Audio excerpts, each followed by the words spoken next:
Beaucoup à Dominique et à Jean pour cet éclairage et cette vision très nette et historique par rapport à leur travail comme journaliste, chercheur, écrivain. Mais d'abord, je dis à Jean, je ne suis pas pessimiste, au contraire, je suis très optimiste.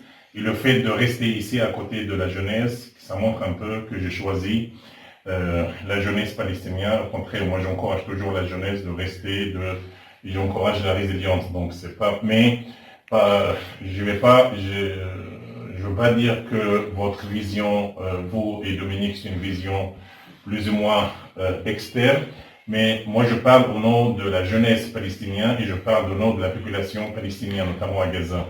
Nous, qu'est-ce qu'on a besoin, c'est le concret. Qu'est-ce que vous avez dit? C'est magnifique. Il y a des avancées, il y a des progrès, il y a une évolution au niveau de la conscience des organisations internationales. Moi, je parle jamais des solidaires parce que les solidaires sont magnifiques à travers leurs actions, mais moi, je parle de la communauté internationale officielle, les Nations Unies, voilà.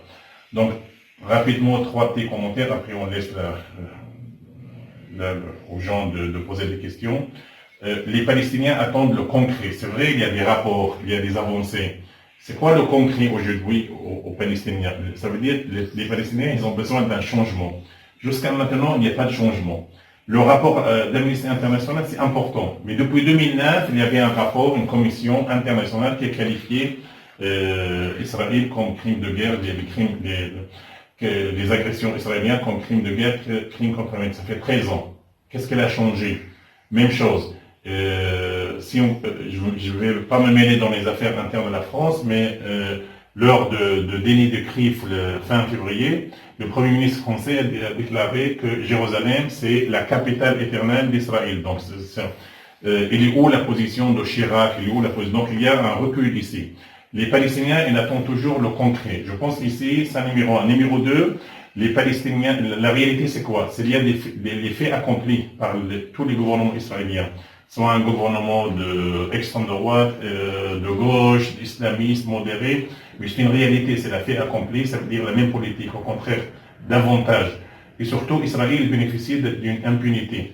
Moi, je décris d'une façon objective, je ne veux pas dire que je suis optimiste, mais je décris la réalité, je décris la souffrance. De l'extérieur, vous avez une vision, qu'est-ce que vous avez décrit, vous et Dominique, magnifique, Jean. Mais qu'est-ce que les Palestiniens, ils ont fait avec le rapport d'Amnesty International?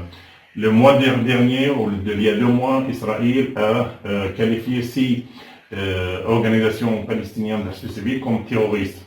Il n'y a aucun changement, ça veut dire